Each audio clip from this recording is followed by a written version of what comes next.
Hi, my name is Sam Johnson and I am a voice teacher. Today I will be reacting to and analyzing a compilation of celebrities singing with their real voice. So I assume that it's all going to be just little videos of themselves as themselves, without any post-processing, just filmed on their phones at home or a cappella, which is something that I feel like I haven't done enough of on this channel, so I'm really excited for this. This video is sponsored by Skillshare. Skillshare is an online learning community where millions of creative people come together to take the next step in their journey. Skillshare members get unlimited access to thousands of inspiring classes with hands-on projects and feedback from a community of millions. Most classes are under 60 minutes with short lessons to fit any schedule, and you get unlimited access for under $10 a month. Drawing, writing, and journaling classes can be a great way to help manage stress, practice mindfulness, and feel connected to one another. I was particularly drawn to a class called Botanical Illustration,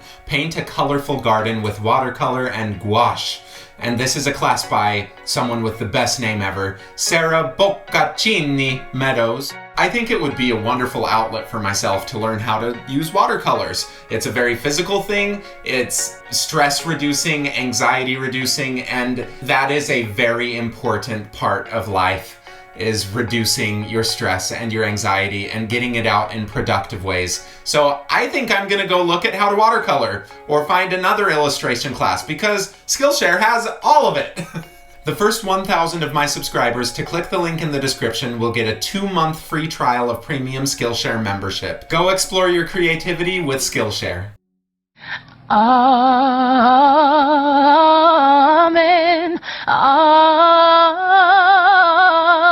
Even in that last phrase, I love Beyonce. Beyonce is one of my favorite singers. She started that last phrase with a little vocal fry onset, which it generally encourages a less pressed phonation. Then she was able to crescendo a little bit and then diminuendo. She's playing with her volume as she's doing the up and down with the melody. She is extremely skilled. I know that's controversial, but Beyonce is good at singing. Amen.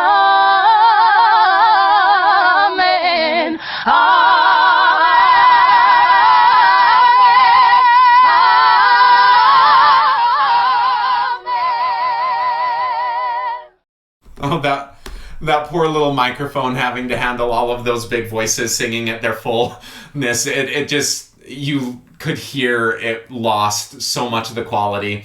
But they sounded so freaking good. Like, they used harmonies that I would not generally hear. I was expecting totally different things. It subverted my expectations in a really successful way. And then as soon as you get that high, and all of the other stuff moving around that kind of pedal tone, that sounded so freaking good. Baby, it's all in your mind. Baby, it's all in your mind. Sing, baby. Baby, it's all in your mind.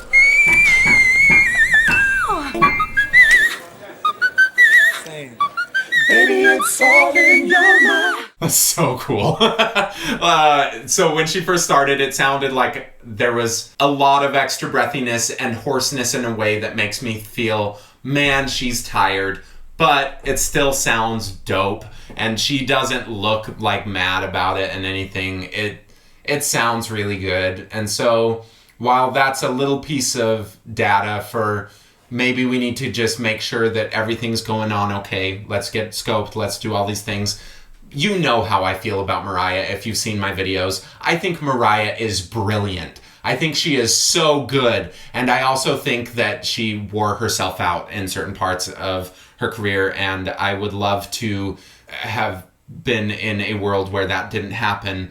But that doesn't discount the brilliance of her career and the amazing sounds that she's able to create. It almost was also like when she was singing those lower notes, those really breathy ones before she got to the whistle section, that she was kind of setting everything up for that whistle, because she didn't change very much in her vowel when she got up to that whistle area. It just makes me think, cool, she knows exactly what those high parts are supposed to be tuned to. She's thinking about that and not like moving between them, as she's not treating those different parts of her voice as totally different parts, which is fine, because in that section, all we cared about was the whistle. But I can't let you get away, so I stepped. Hello. Okay, he sounds really good. I'm gonna listen to that again because that was so quick and I wasn't expecting it. But I can't let you get away, so... When he goes up to this cant up here, to the E flat, he has a really nice sounding voice. I haven't listened to Bryson Tiller very much, or I'm not sure if I have at all. This might be my first time listening to Bryson Tiller. He's got a great pop R&B voice. The vowels, you can see they aren't like super tall, and they don't need to be, because that would start adding a little bit of extra warmth to the voice that I don't think he really wants. And the vowels that he's using right now, it doesn't sound super compressed, so I think it's working. However, he does modify the vowel on the top. Instead of saying, but I can't, he goes to can't. A little bit of an a kind of sound, which I think helps him get over that top without feeling as tense as sometimes you would if you were using a different vowel. I heard that's his girl too. My girl is your girl. Heard that's his girl. Tuesday and Wednesday, Thursday and Friday. I just keep her satisfied through the weekend. He looks so easy when he's singing it. So, one, he's in this room that's just covered in hard surfaces. We're getting a ton of reverb, but it's not like... I think it sounds nice. I'm just saying it because it will cover up any, like, sort of imperfections. Natural reverb is a great, beautiful thing, and so it's awesome that he's using it. I also really like that he's not over-opening anything. Just like we saw with Bryson Tiller, everything was kind of this speech-level vowel, just ba ba ba ba. Maybe you wouldn't speak like that all the time. Maybe you wouldn't open your mouth all the way to here when you're speaking, but it wasn't going to hair. It was all like here. And when you're up in that range, sure, you need to drop your jaw a little bit, but he's not over-modifying. It's very easy, effortless kind of vocal production. You like 9 to 5, I'm your weekend. Make her lose her mind every weekend. You take Wednesday, Thursday, then just send her my way. You can also see how casual his whole body is. He's not like... His posture is good, his chest is nice and open, but you can just see that he's super loose. And I think that a lot of times people think so much about posture that they tend to get locked in body positions, and that doesn't really work very well. So practicing while walking around like this, I think, is a really lovely way to just feel in your body, not loose, but like still just moving. It's a really good way to practice. Down low, I'll never let my mama know. Only come on my cell phone, only see him after dark. I met him on the 6th train. I love the little diminuendos that she's doing at the end of some of these lines and going into that little vibrato place. Good pop singers use vibrato. Almost all of them will use vibrato more sparingly than opera singers, but vibrato is not the enemy. Vibrato is actually a really good sign that the voice is balanced well.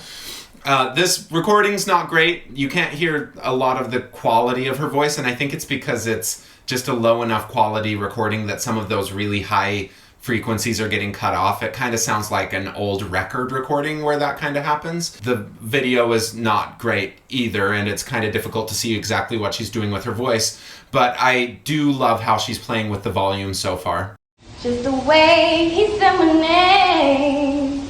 The brother had a lot of game, had me open from the start, but he screws me up and is right. Friday, but 8:45. So fly and so fine, and I'm so glad that he's on mine. Good. Another person who's not over-modifying. So far, the highest note she's done was that last B. When she did that, did she go, but it's all mine? No, she said, but it's all mine. Just keeping it nice and natural, very connected to her speech. And I'm not sure if this is before she started working with the vocal teacher that she works with or after, but she sounds great, and she's put in a lot of work on her vocal technique. Like, she really does sound amazing. And then Again, just recognize the room that she's in. Every surface is a hard surface. You're going to hear some of that extra reverb.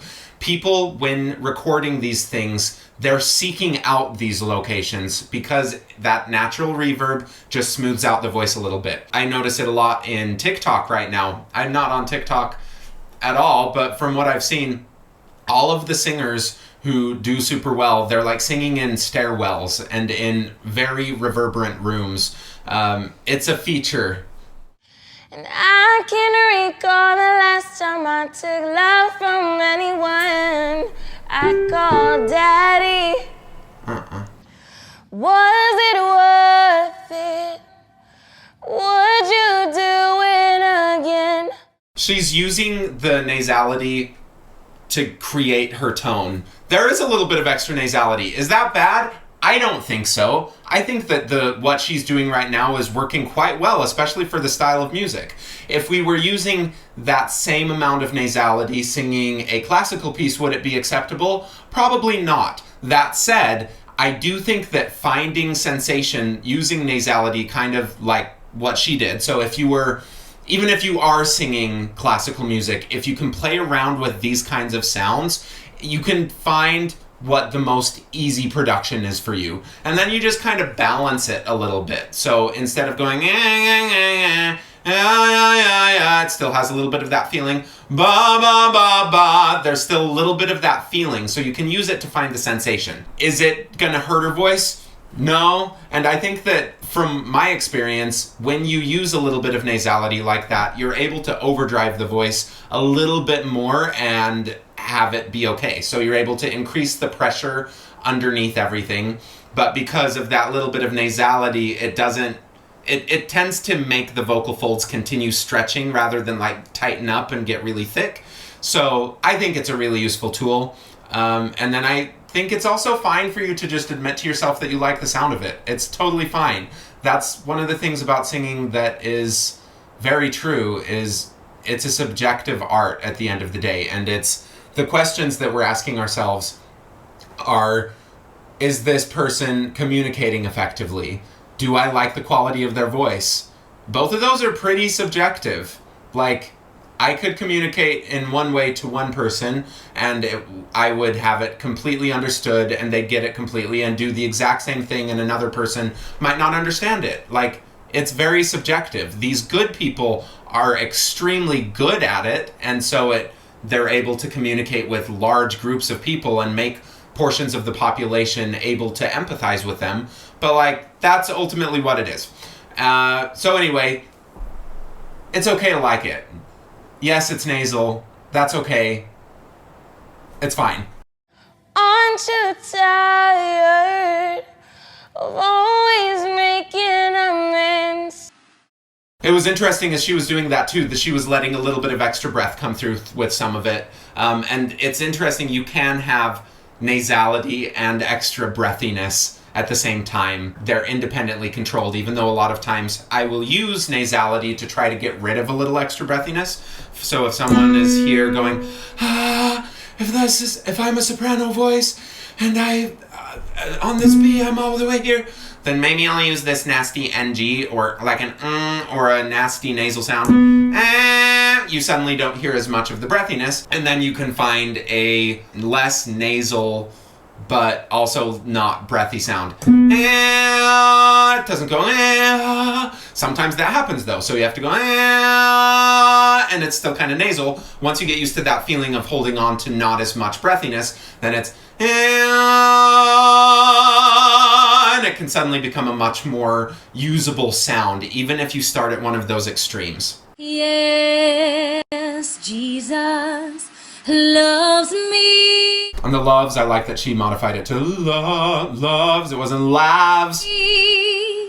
Yes, Jesus loves me. Yes, Jesus loves me. Yeah, even when she went up to that higher thing, it was the C. She modified her face a little bit, but it wasn't like wide. It was just a little. She's keeping that down energy where her jaw is just coming straight down. There's a lot of vertical space. la, la, la, la. She's not pulling chest is the main thing. A lot of times when people modify their voice, modify their vowels to make them a little bit wider as they're going toward higher things, it's making it pull chest voice up and it starts sounding too pressured and like it's not going to work and it doesn't feel good. What she just did, that modification was totally fine. For the Bible, for the Bible, tells me so.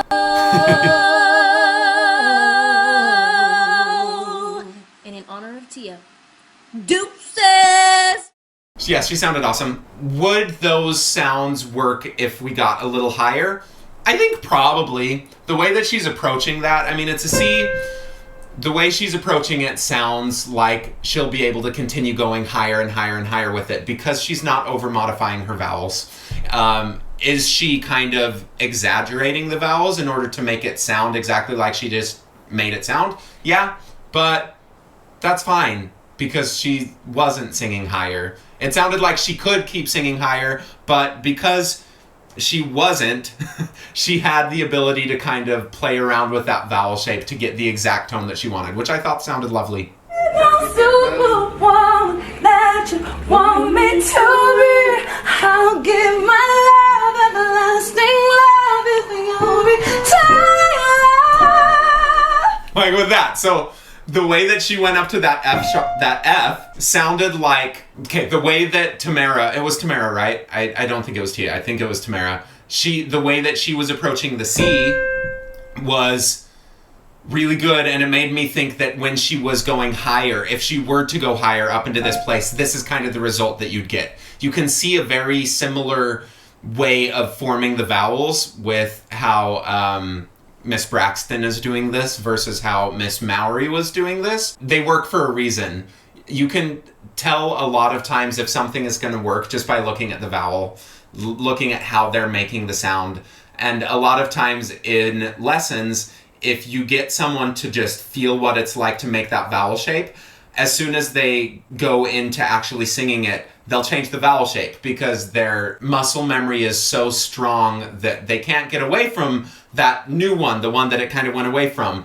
But the more aware you can get of what good vowels feel like, and then just try to onset into phonation while holding on to that same good vowel is really, really helpful. Anyway, she sounds awesome so far. Let's keep going. To me, I'm your superwoman. I also love those guys just singing the harmonies. They sound really good. I love that they're not overpowering her voice. They're not trying to belt this out. It's a really delicate vocal production from those two, while she's just able to take that lead and just be awesome with it. Oh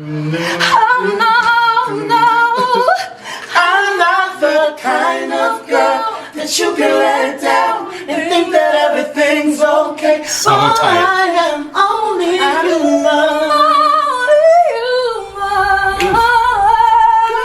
She was playing around with like a few little flips in there. You heard a slight change in vocal quality when she went up to that flippy place, but then it actually didn't change in volume too significantly when she came back down to more of a modal voice.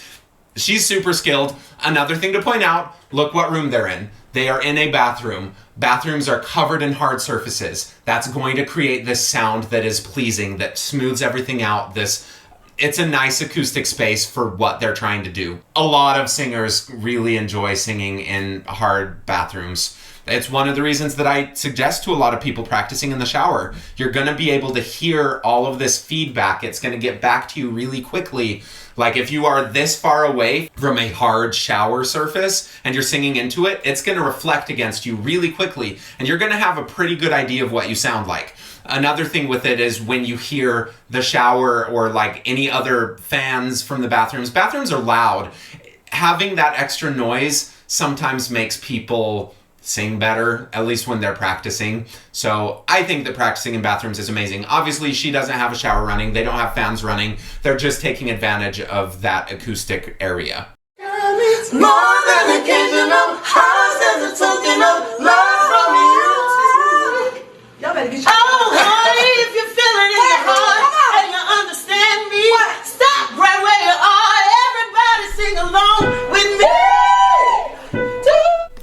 amazing.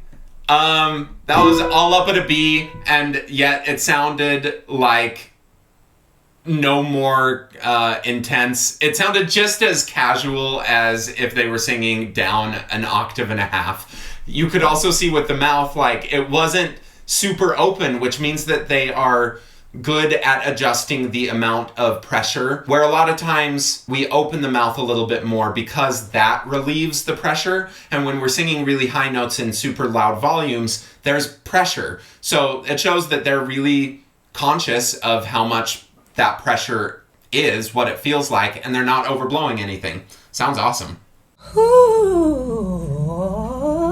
Also notice how little she's articulating with her jaw. It's moving incredibly quick. She's not using her jaw at all because it's not necessary.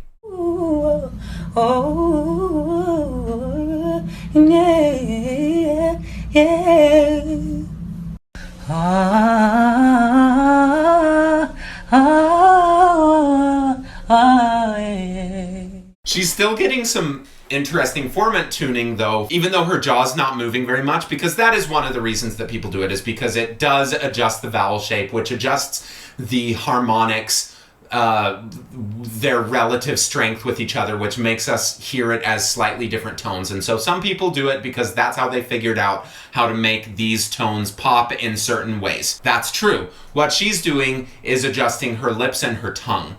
She's not really moving her jaw that much, and that's where we're getting the little differences in vowel. I prefer this because these are just faster articulators, but I would never teach someone to do that with their jaw and to like make every single note in one of these runs a slightly different jaw position, because from my experience, it's just too much stress. And that kind of tension that happens from using that jaw muscle, even if you're really good at it and it's not over tensing, it creeps in over time. And so I think it's worth not playing with. So I like what she's doing. Shall always be.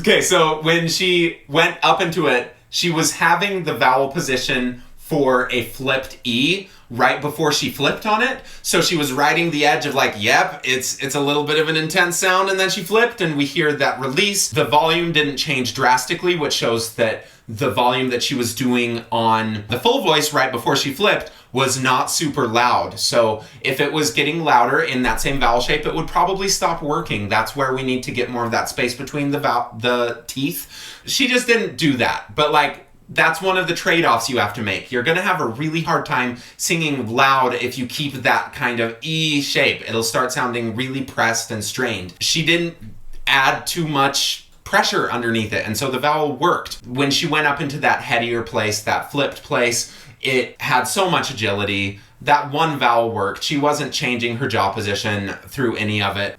Lovely, really good sound. That time she kind of consciously overdrove it. She increased the volume and the vowel wasn't like perfectly accommodating of it, which made it sound a little bit, which is great. It's part of the style of music.